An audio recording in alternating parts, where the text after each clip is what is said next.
पहलगाम दहशतवादी हल्ल्याचे पडसाद उमटताना दिसतात। बघूयात त्याबद्दलच्या टॉप 9 बातम्या। पाकिस्तानला शस्त्र पुरवल्याचे दावे तुर्की सरकारने फेटाळले। इंधन भरण्याच्या उद्देशानेच विमान पाकिस्तानमध्ये उतरलं। पाकला मदत पुरवल्याच्या बातम्यांवर तुर्की सरकारचं स्पष्टीकरण। काश्मीरमधील 87 पैकी 48 पर्यटन स्थळ पर्यटकांसाठी बंद। खबरदारीचा उपाय म्हणून 50% पर्यटन स्थळ पर्यटकांसाठी बंद। केंद्रीय मंत्रिमंडळाची आज महत्त्वाची बैठक। पहलगाम हल्ल्यानंतर केंद्रीय मंत्रिमंडळाच्या बैठकीला महत्त्व।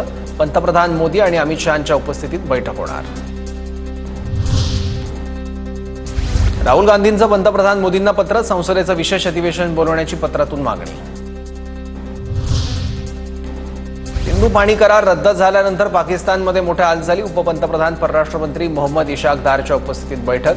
बैठकीला पाकिस्तानातील सर्व मोठ्या अधिकाऱ्यांची उपस्थिती।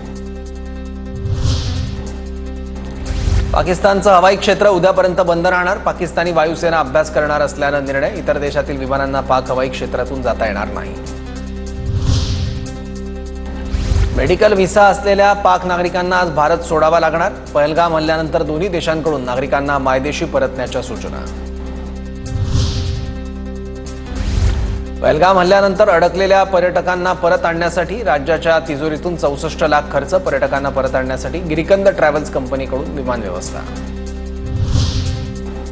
अहमदाबादमध्ये बेकायदेशीर झोपडपट्टी विस्तारावर मोठी कारवाई। शहर पोलीस आणि प्रशासनाद्वारे ऑपरेशन क्लीन चांडोरा।